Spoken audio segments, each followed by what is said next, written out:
Mini episode 164 of the FDH Lounge is brought to you by DOU Productions, delivering coverage of sports and pop culture through columns, live blogs, and original videos. Follow them on the web at generationchatter.blogspot.com. The FDH Lounge. You'll want to schedule your life around it.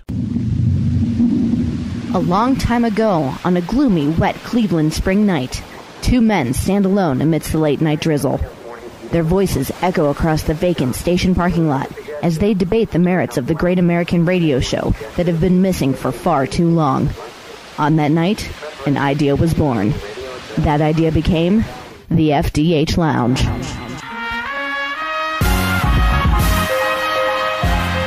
Welcome to the FDH Lounge. All right, another edition of the FDH Lounge, mini episode number 164. Rick Morris here, being hosted at a hospitality from Matt Pinfield here at MTV2. Very pleased to be able to have him with us and simultaneously be hosting us today. Matt, thank you so much for being with us. Hey, Rick, great to see you. You know, I'm sorry, it's funny. I was coming from a meeting downtown, and just to explain to everybody, we're right here at 1540 Broadway in New York City. So coming through during rush hour to get here is like, you know, trying to swim upstream with salmon or something. Because, let's face it, it's like there's so many people in Times Square. And, you know, God bless the tourists because, you know, they bring money to the city, obviously, and people like to have them here, and it's a part of the New York spirit.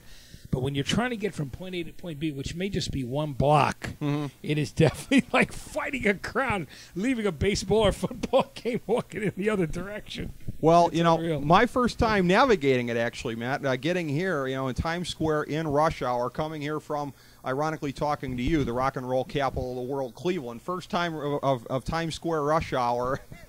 Yeah. Quite a scene. I love Cleveland, by the way, too. I mean, you know, the Rock and Roll Hall of Fame, I was so glad it was back there this year. I thought it had a great energy, Rick, because, you know, they actually sold tickets and let a real crowd be there. And they actually had a real red carpet outside where, you know, people could, you know, see artists and people that were coming in. But more importantly, the fans of the bands that were nominated or the performers that were there, you know, their fans could be there. Because, I mean, don't get me wrong, I enjoyed the ones that I've seen. I haven't been at all of them, but I've been at a few at the Waldorf Astoria here in New York City.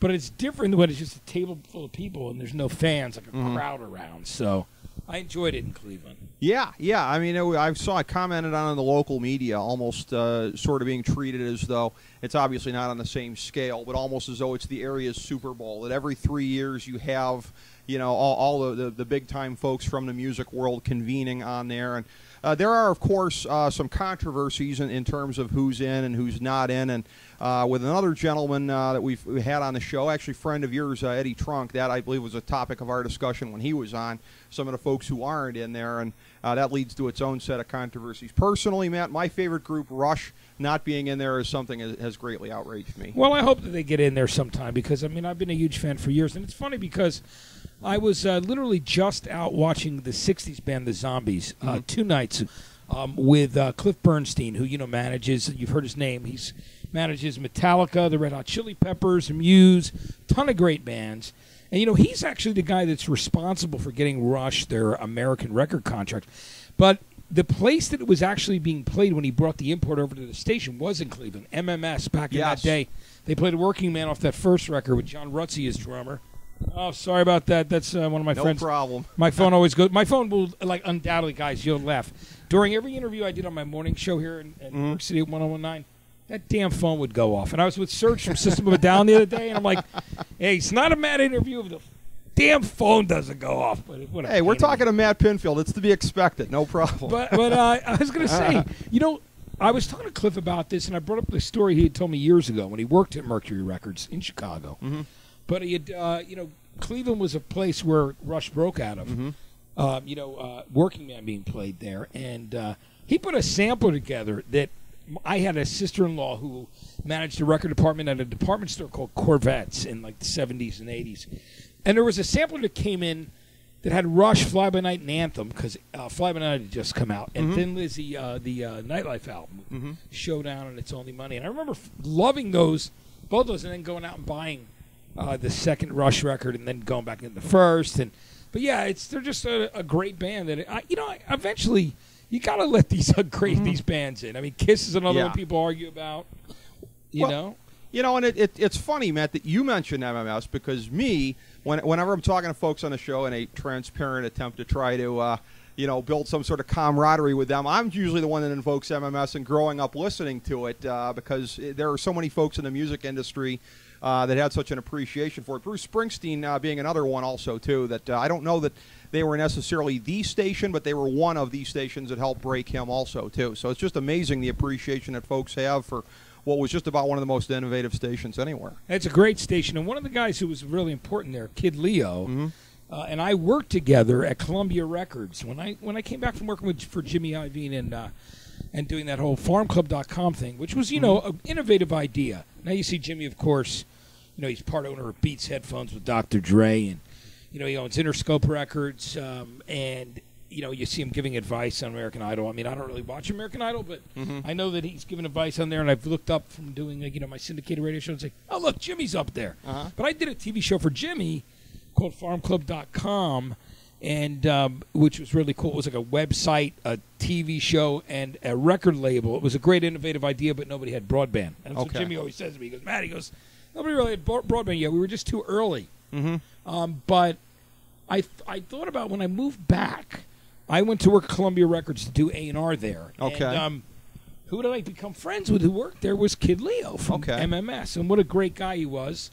And his daughter's actually in the music and entertainment business now as well. Okay. She ended up working there. I think she started interning and right out of college. But Leo's great, and he had great stories about radio in Cleveland. And then you hear other people talk about how he helped break artists there and was really behind a lot of people. Yeah. It was a tremendous story of what happened.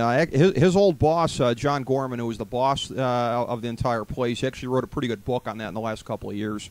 Was fortunate enough to be able to read it and learn a lot about the scene there. But it's always, of course, like I said, good to talk about the music scene with you, Matt, with everything that you've got going on. And with your return in the last couple of years now to 120 minutes, I got to imagine that for fans of alternative music, you're probably hearing this a lot, that, it's probably a great feeling of, throwback to how it used to be, being able to watch you on there again. And I'm going to guess that a lot of the modern rock folks feel like all is right with the world, that they can catch you on there again. But what's it like to be able to return to that format in that show? Well, it's been fun. It's oh, there it goes again. And this one is actually from England. So let me just answer this real quick. Hello?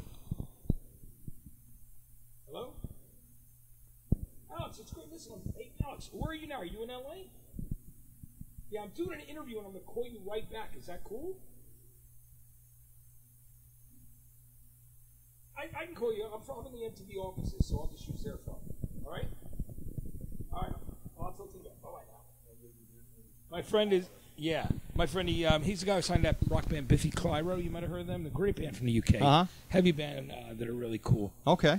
He's actually the real guy who found the Killers, too, and turned me on to him when I was trying to sign him. Really? Yeah, he's a Brit who found an American band from Vegas on a cassette in Austin. So there you go. And although he didn't get to sign him because his boss at the time didn't really hear the record, he's a brilliant A&R guy. And, he's out in L.A. right now working on a record with Biffy with that guy Garth Richardson, or they call him Garth. Great producer. He actually calls himself Garth because he stutters.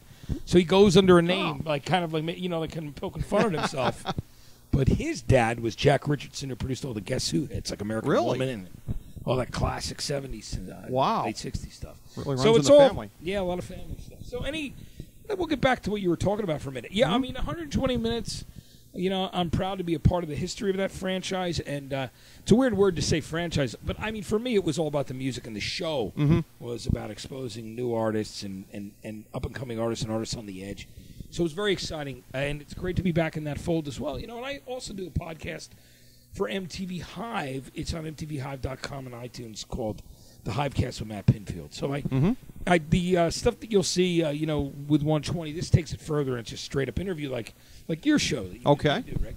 And so that's a lot of fun to do. 120 was always near and dear to my heart, and still is. So, but it's so good to hang with you guys, man. Thanks for weathering the storm of Times Square madness. I was thinking of you guys going, I hope I get to these guys on time. I was coming out of the 2 train in Times Square and then just swimming against the people. Well, yeah, it's quite an experience, like I said, especially for somebody like me that hasn't dealt with it before. I don't think good old producer Steve Cirillo is batting an eye at it. I think he's seen it all before, but New experience for me, Matt. Yeah, well, I'm glad you made it up. Steve and I run into each other at a bunch of events here. Billboard Touring Awards I was hosting. I ran into Steve there.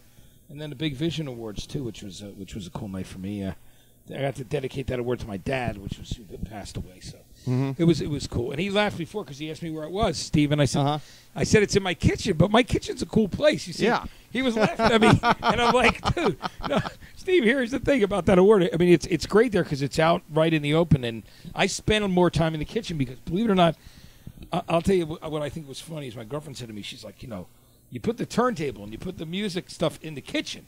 Well, it's a big kitchen. And then she read that Billy Joe Armstrong's wife was kind of, saying, well, Billy Joe was saying how he puts his turntable and his music in the kitchen, too. So she didn't think it was so strange after all. Because Billy Joe Armstrong does it as well. There you go. See, you're copying off of somebody else who's very successful as well. Yeah. Well, the funny thing with Steve, I don't know if we've ever told this story on the air or not, but he and I were in an event last year, Ripper Owens Tap House down in Akron. We went down there. It was something that Eddie Trunk and Don Jameson were on, and both of whom we've been fortunate enough to have on the show. We're looking to get return engagements from both. But he bumps into Don at a lot of these things around here. And so for him to be visiting me out in Ohio, Don Jameson sees him. First thing he says is, "What the hell are you doing in Ohio?" And he doesn't realize that's where you're originally from, though, right, Stephen? No, he was just there visiting me. New York, right? Yeah.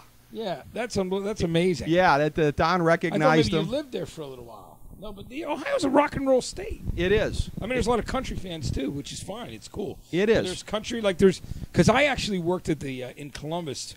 They have a bunch of concerts there in Columbus. That's a great radio city. Yeah. Oh.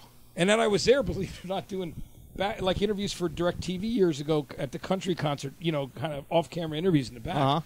But they were like they flew me out to do that after South by Southwest.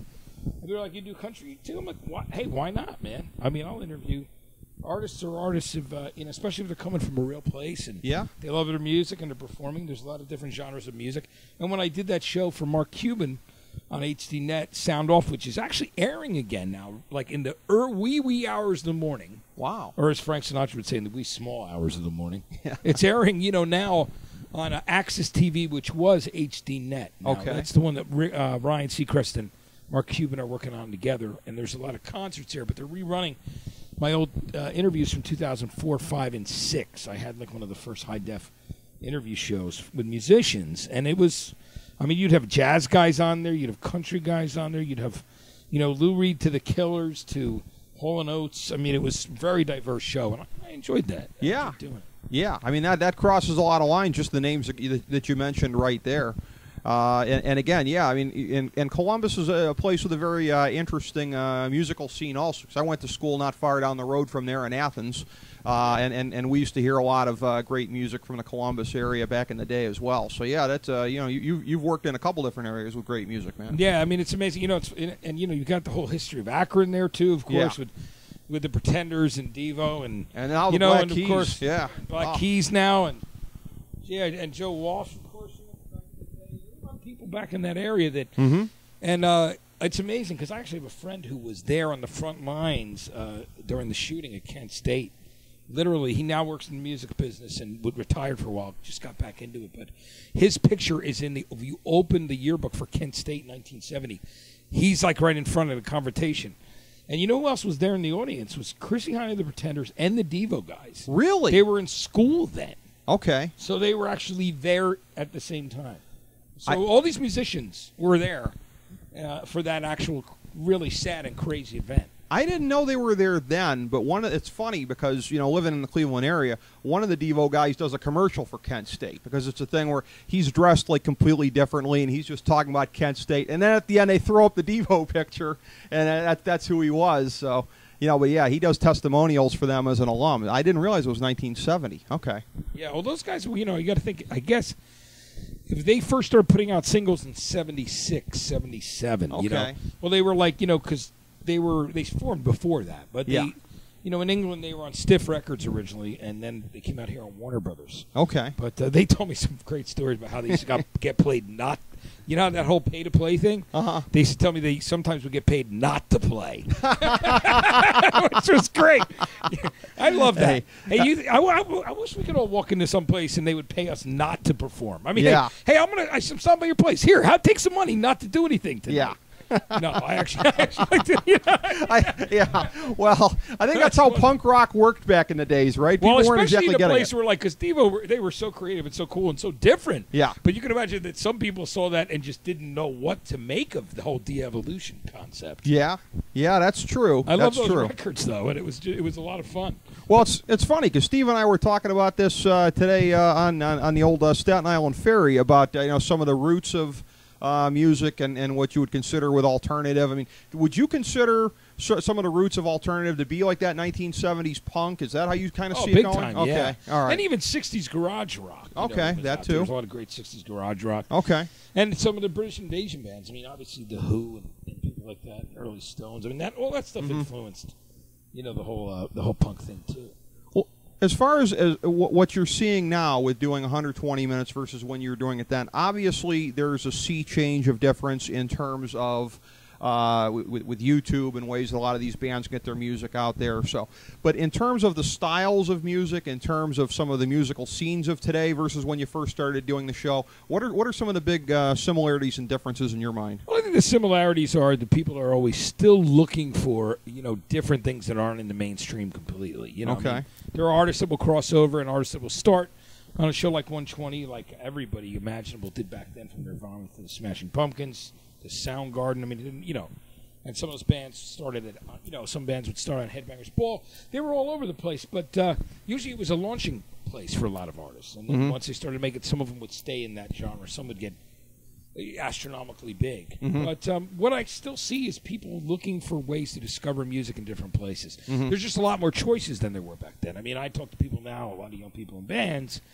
and they were like, I used to videotape VHS. I'd tape the show and watch it on Monday morning or Monday night, or I'd stay up and get in trouble from my parents, or I'd just stay up and watch it at college.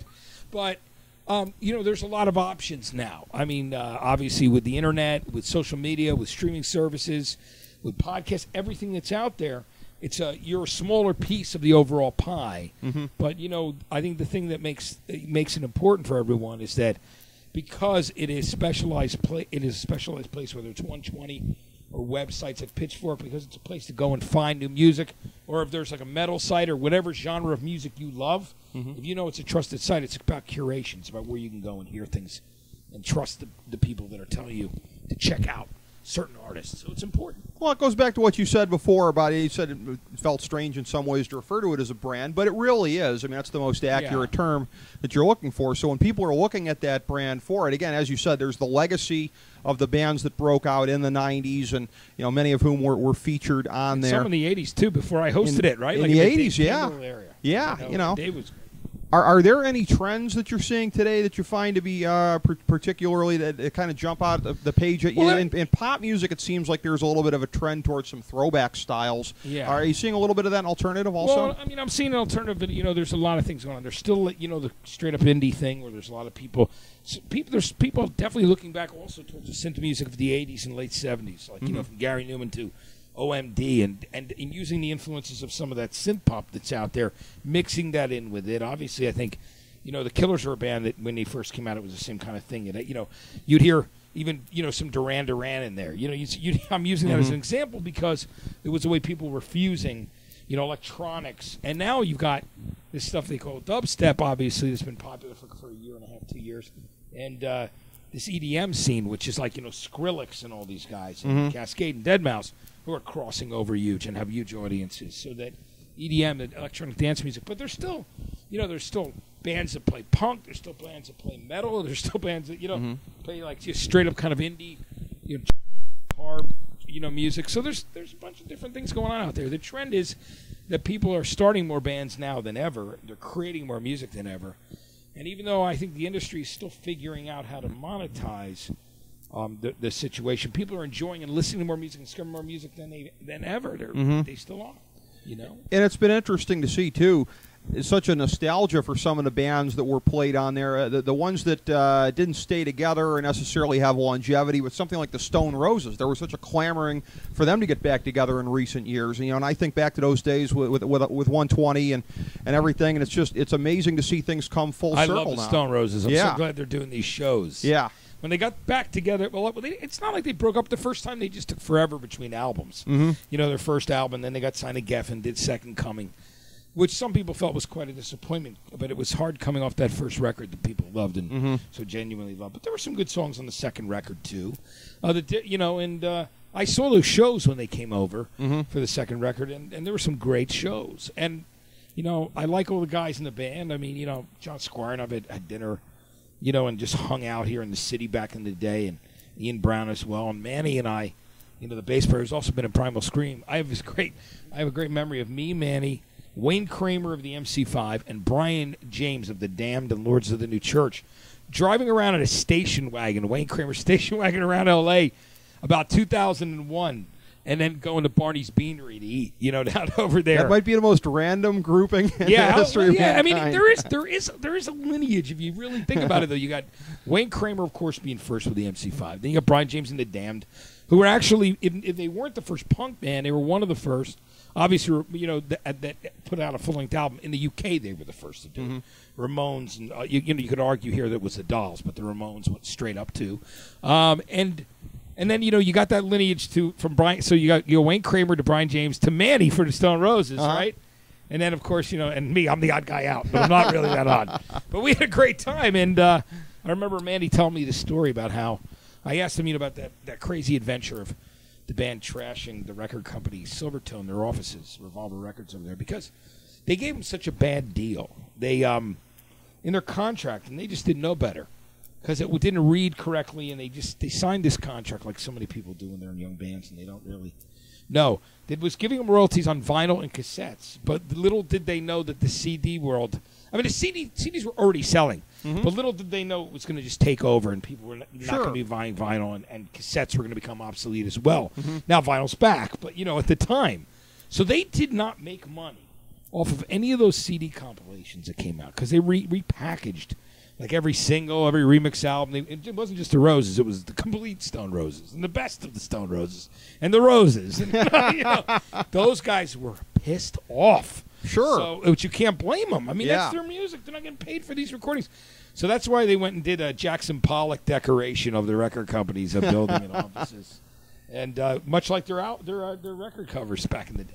That just goes to show you how many different flavors there are of getting screwed by the system, in there. We hear about this all the time with bands and everything. What you mentioned about vinyl and vinyl coming back kind of sticks in my mind, because when we were talking to Steve Perry on the show, I was getting quite an education talking to him when he was talking about all the different nuances of things that you can do with vinyl where you won't hear it on the more high-fidelity type things. And, I'm part of, the vast populace out there that's used to thinking of vinyl as a much more primitive kind of way of doing things. But the whole notion, I'm sure it doesn't come as a surprise to you. I'm sure you know all about this. All the different things you can do with vinyl that make it preferable in some ways to CDs or to anything that's electronic as far as the availability. I had no idea about that. It was fascinating to learn. I think people loved it. It's funny because I DJ'd in rock clubs, and alternative clubs, 3-4 nights a week, for years to support myself, and I loved doing it too. And I had a great following in New Jersey and New York, and but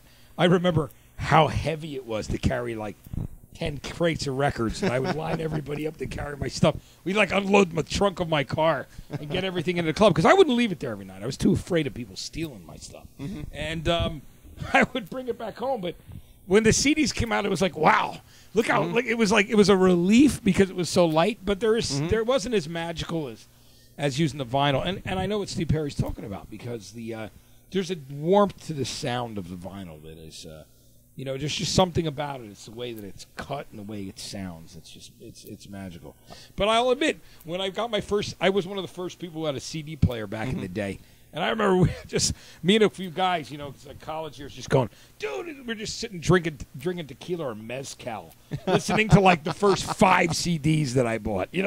When there were really at that point, the only CDs you could get were from Europe. You could buy a CD player here, but you had to buy stuff from Europe. And I think I had can't even remember what it was, but it was all rock stuff, and it was. I remember us listening, go, listen how clear that is. And now, of course, people are going back to vinyl. You know what I mean? Yeah. So everything comes full circle.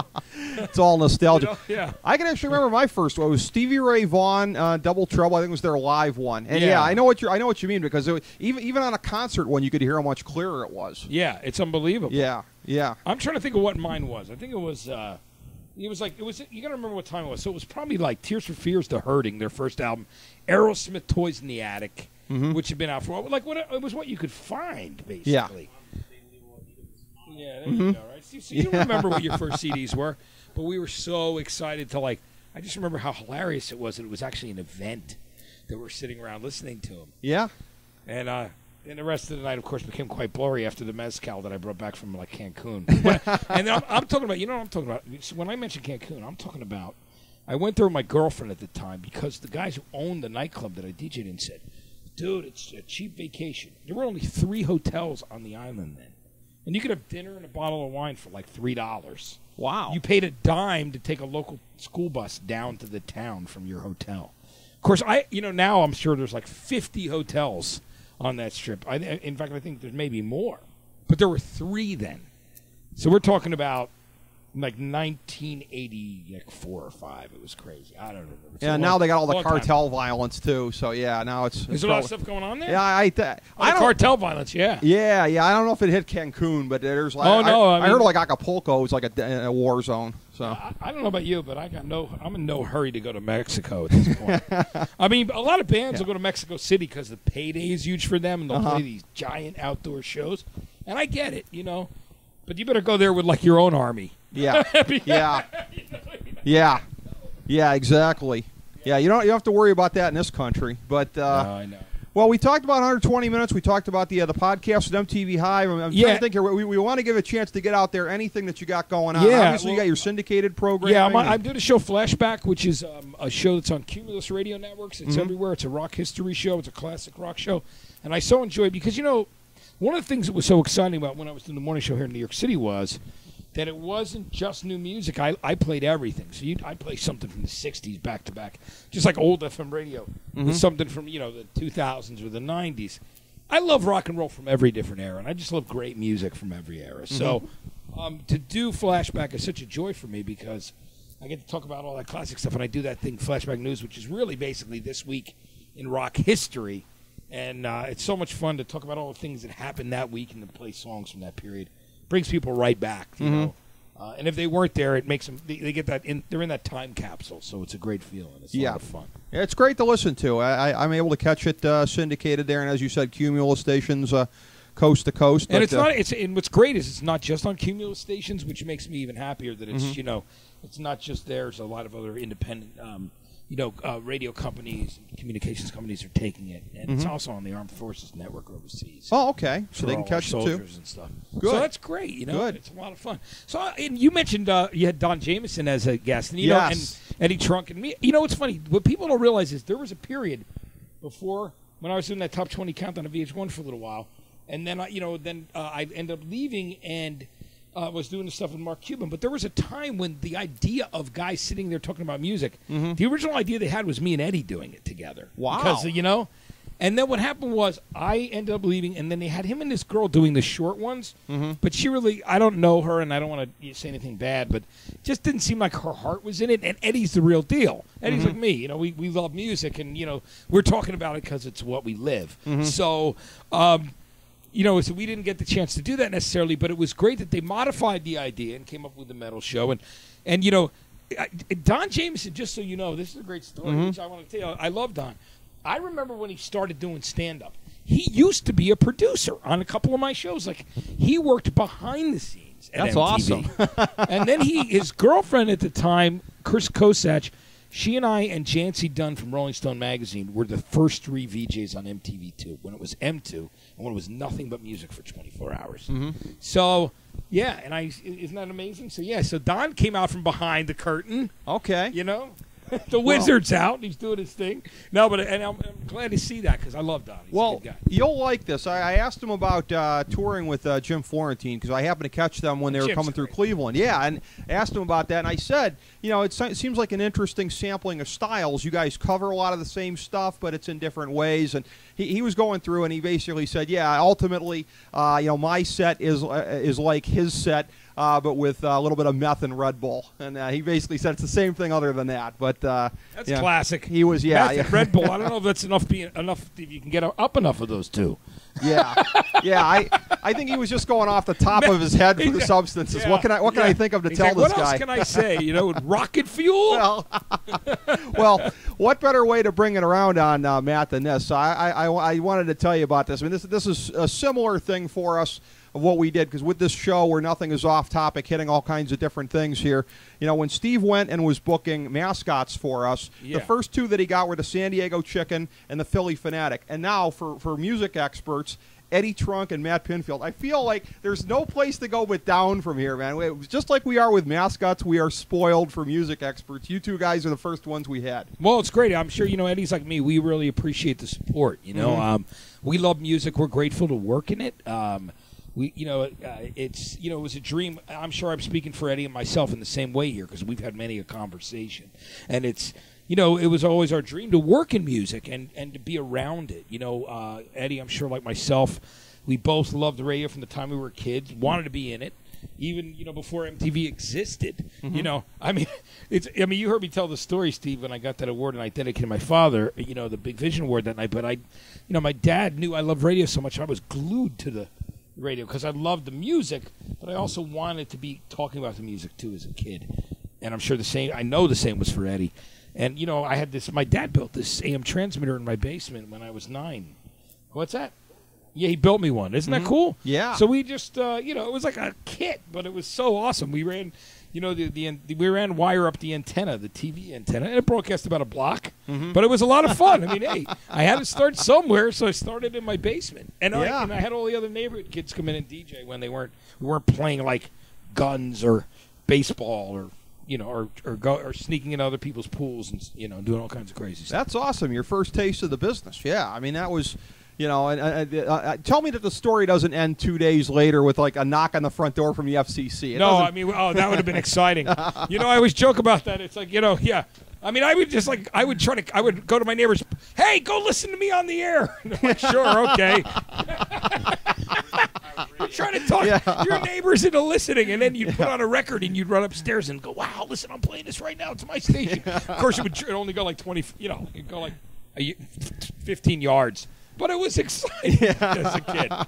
It's like that old thing you talked about. Yeah, the FCC. That would have been exciting because that was like when I remember when Rob Zombie told me how they got the cease and desist order from Kiss, or maybe they didn't, for putting out God of Thunder. He was hoping they would, so it would bring attention to the band before Beavis and Butthead. It's like covering God of Thunder and dressing in Gene's demon makeup. You know what I mean? But I remember Rob saying that. He goes, "Yeah, we would have loved that." I think he was vindicated though in every way. Though obviously, he's. He's played with and jammed with some of the Kiss guys and done the Kiss tribute at Rock Honors, and I laugh because one of my you talk about that funny events and your music being involved. One of the great stories is Barbra Streisand when she was marrying James Brolin. They wanted to derail the paparazzi who was trying to listen in to their nuptials and the music they were playing so they could report on it. So they parked a giant truck outside and blasted White Zombie's Thunder Kiss 65 over and over, just like they did to Noriega in the Panama Canal. And just tortured the paparazzi. We need more of that. Well, I would have thought that would have been enough to throw them off the trail, because the notion of Barbra Streisand even listening to White Zombie, they would have been like, okay, we must have the wrong address. Yes, it's Josh. It's probably their son who knew who they were, or someone else, or maybe just somebody who worked in the house. Yeah. I'm guessing Josh. Before I don't think a couple of 60-somethings. No Country for Old Men period was into White Zombie. Yeah. Could be. Could be. That's a hell of a story about Streisand. But, I knew that, again, the day would be full of plenty of good stories from you, Matt. What a true pleasure to get to talk to you. Thank you so much for hosting us here at your office here at MTV2. We feel very fortunate to be able to sit down with you. We'd love to do it again sometime. So. Oh, anytime, Rick. You let me know. It was great to hang with you today. Wonderful. Thank you so much, man. Take care now. As we bring the show to a close, we would like to extend our deepest gratitude to NBC, CBS, ABC, Fox, all Clear Channel affiliates, TNT, TBS, USA, UPN, Deadspin.com, YouTube.com, YTMND.com, MySpace.com, various blogs, Fox News, CNN, CNBC, MSNBC, IamBoard.com, Billboard.com, Google.com, ESPN, ESPN2, ESPN News, ESPN Classic, NBA TV, NFL Network, Sports Time Ohio, Athlon Magazine, Comedy Central, Cartoon Network, The Boomerang Channel, QVC, BET, The Spice Channel, Steno Notebooks, Manwich, Papermate Office Supplies, waitresses, strippers, bartenders, garbage men, janitors, microwave popcorn, the writers of The Office, Scrubs, Entourage, My Name is Earl, Oz, Metalocalypse and the Boondocks, Aquafina, and the Periodic Table of Elements.